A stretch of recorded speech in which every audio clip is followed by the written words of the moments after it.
Hi, do you know how redox indicators will work and what is the working range of redox indicators?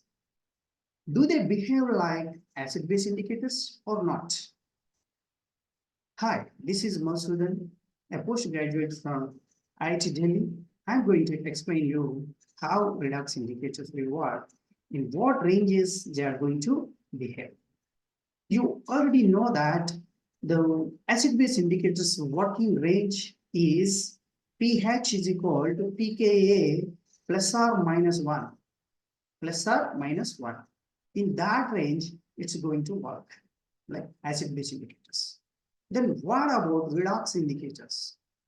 In a quick bite, I'm going to explain you how redox indicators will work. Let me share you the PDFs.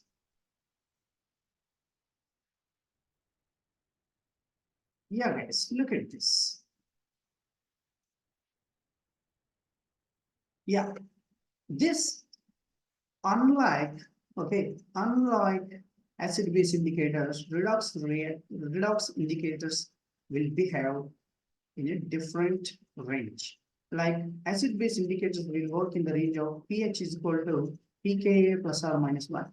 Then what about redox indicators? Their working range is this.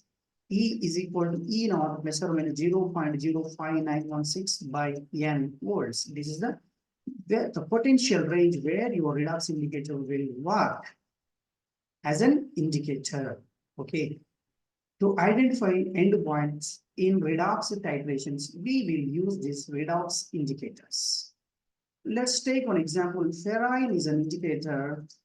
Its potential is 1.147 volts. Okay, they're asking what is the range of color change relative to standard hydrogen electrode. That means hydrogen electrode to the compare JC. In what ranges it's going to work, that you have to explain. So their behavior, their range of working is different from acid-base indicators. So here, by applying the formula, this E naught of the ferrine is substituted 1.147 plus or minus 0.05916 by that. Here iron plus 2 changes from iron plus 3 in redox reactions of ferrine, where you use it as an indicator.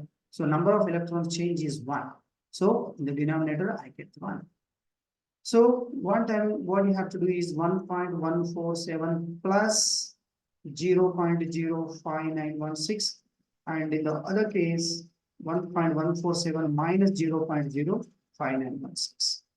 So this is a lower limit, 1.088, and this is the upper limit. In this range, this ferrine indicator acts as a redox indicator. Within this range only it will work.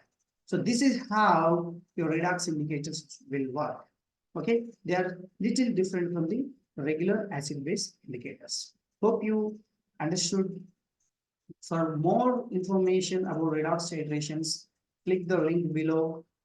This is Omni Square Academy. Okay, you have a complete analytical chemistry that is given in the GENCO chemist syllabus. I have uploaded the entire analytical chemistry recorded videos now are available in Omni Square Academy app. Thank you for listening. Thank you all of you.